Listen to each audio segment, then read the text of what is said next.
Guys, I am still trying to get my internal clock back on par, and I happened to be up 4 o'clock this morning, and I went on a site, excuse me, and happened to catch Michael Moore's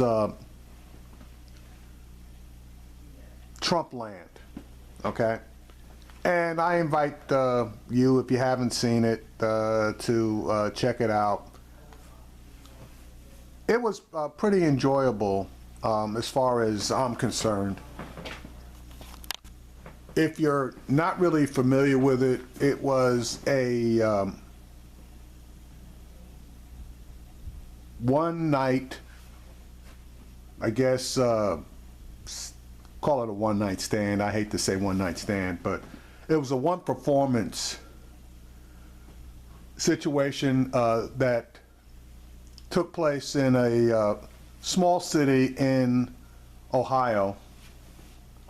And it was basically a defense of Hillary Clinton and her history.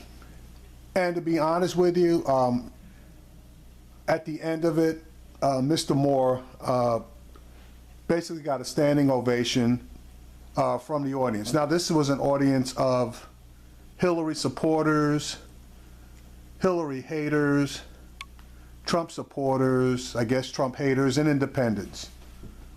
And in my opinion, it was extremely well done. I really enjoyed it. And if there was no baggage, current baggage, of the Clintons at this point in time, I think it would have made a compelling case to take another look at Clinton if you're not a Clinton supporter, in order to not necessarily like her, but to be able to vote for her. Now, I said if there was no other baggage. I want to play a piece from MSNBC, and I gotta say that I've seen quite a few pieces across MSNBC, across Fox, across CNN, regarding the interaction between the Clinton Foundation, Bill Clinton as far as speaking fees, Hillary Clinton as far as speaking fees, and access to Hillary Clinton while she was Secretary of State by contributors to the Clinton Foundation. And again, I'm going to say that there was no legal wrongdoing which has been substantiated on 2 of the 3 networks that I mentioned. But morally, these people absolutely suck, okay? They're money grubbers and they're power seekers. Now, there's nothing wrong with seeking power if you do it in the right way, and there's nothing wrong with trying to make a buck. But they have pushed the envelope so far that the envelope basically, is collapsing. And now, because she's running and under such scrutiny, and WikiLeaks jumped in there and snatched all the emails that substantiate the, I'm not going to say bad behavior, but poor behavior, there are issues. Here's the piece that Craig Melvin did with Hugh Howlett. And honestly, I kind of like Hugh. I mean, he's a Republican, he's got his points of view, etc., etc. But he's a civilized guy, he's a reasonable guy in my estimation.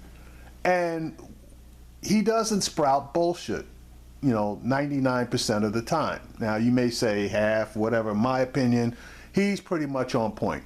Here we go with the piece.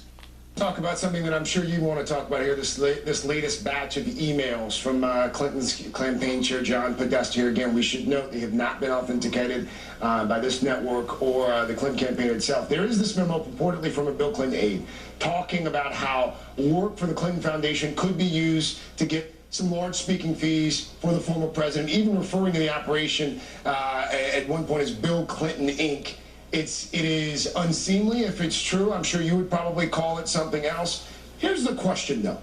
Are the perceptions of the Clintons, are they so baked in at this point that nothing is going to change a person's opinion about them no matter what? Well, Craig, that's the question. That's the best question. I've been reading the Doug Band memo, which was produced via the Washington Post after the Russians gave it to WikiLeaks. And I believe the 17 intelligence agencies, this is the Russian FSB active measures campaign against Hillary Clinton. So it's a dirty document, but it looks to be true. It's a memo to Simpson Thacher, a big New York law firm, from Doug Band justifying his existence. And there are some amazing details in here. Doug Band says, hey, we got Bill Clinton a $900,000 speaking gig with this company. We got him a $450,000 speaking gig here, $175,000 there. It's kind of overwhelming for the average American looking at those Obamacare premium hikes to realize that there's a different world out there that the Clintons live in, and that the foundation indeed was intermingled with the president, former president's personal business activities while Hillary Clinton was Secretary of State. So I don't think it moves the needle much. It may suppress turnout, not in the way that the previous story talked about, but just by some Democrats being disgusted. It may keep them home. Something else that's caught our attention here and raised some eyebrows, front page of the New York Times. Now, I got to tell you, I've seen a whole bunch of the WikiLeaks email releases, and it's not the Clinton advisors, that are the source of the problem. It is directly the Clintons. A bunch of the emails back up the advisors when they claim that they were themselves disgusted by some of the things that the Clintons were doing. I mean, it goes all the way to the point where Chelsea Clinton, who's on the board, was going through information on donations, etc., and she came across a bunch of bullshit that her parents were doing, and she said something about it. So, and if you don't believe me, hang on a second. Let me see if I can think that segment was on Morning Joe. I'm going to try to pull it up. Hang on. Okay, I found what I was looking for. This piece is going to be a bit long, but it's full of information, so bear with me. Here we go. A purported 2011 memo from longtime aide to former President Bill Clinton, Doug Band, lays out extensive fundraising efforts by him and his company, Teneo, on behalf of the Clinton Foundation and the Clintons personally.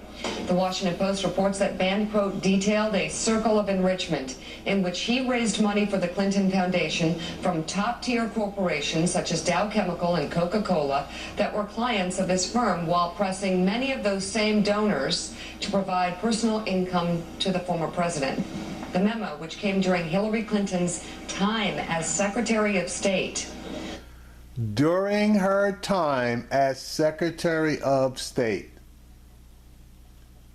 goes on to discuss how that work for the foundation could be used to extract large speaking fees and other paid work for the former president, even referring to the operation as Bill Clinton Inc. Now, for those of you who weren't aware of it, when Hillary Clinton basically got the green light to become Secretary of State, okay, she promised to keep daylight between herself, the office of Secretary of State, and the Clinton Foundation. Guess what? It looks like somebody lied again. The Post adds that the contracts for Clinton would pay out $66 million over 9 years if the deals remained in place. Part of the memo allegedly reads, independent of our fundraising and decision-making activities on behalf of the foundation, we have dedicated ourselves to helping the president secure and engage in for-profit activities, including speeches, books, and advisory service engagements. In support of the president's for-profit activity, we have also solicited and obtained as appropriate in-kind services for the president and his family for personal travel, hospitality, vacation, and the like. This does not get more clear. Band's memo was sent as part of a review by lawyers, as part of an internal review of the Clinton Foundation ordered by its board. And as we mentioned, it appears that stemmed from a series of complaints by Chelsea Clinton over Band and his company's practices as she was taking on a larger role at the foundation. One example includes Clinton writing, "My father was told today of explicit examples at Clinton Global Initiative of Doug/Teneo pushing for and receiving free memberships, and of multiple examples of Teneo hustling business at CGI, and of people now having quit at CGI. John Podesta reportedly responded, "We need to move to a resolution of this quickly." So in my mind, it looks like Chelsea really didn't know what the hell was going on, and when she started coming across this stuff, she was getting pissed off about it. So based on this, I'm going to say that she's clean, but her mom and dad damn sure don't look like they are, especially her dad. An earlier WikiLeaks dump also revealed Band allegedly once called Chelsea a spoiled brat. Yeah, I wonder why he said that. So again, here we are.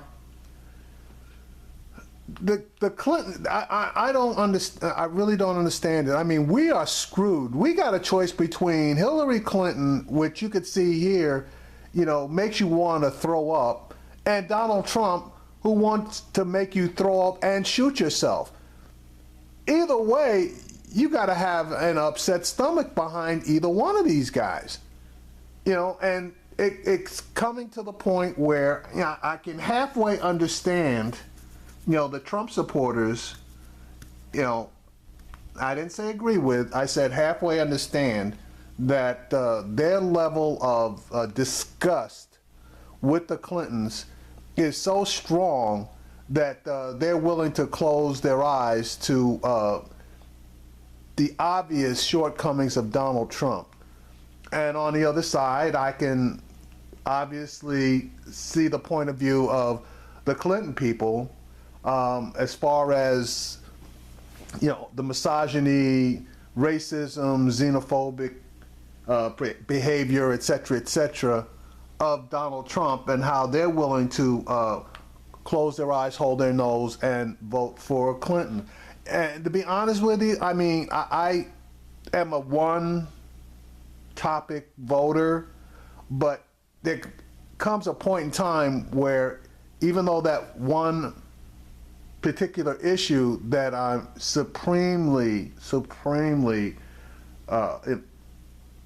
behind, I got to kind of weigh that with both of these people, and I may just have to bite the bullet as far as my position on the necessity for a progressive Supreme Court justice to be put in place, because this is absolutely, it's disgusting. I mean, talk about lack of character. You know, it's one thing to say that Clinton's prepared and Trump isn't, but the character of both of these people, shall I say, leaves an entire world to be desired, not just a lot, an entire world to be desired. We are trapped in the worst election probably in the history of America, and I am not kidding. This is going to get bad.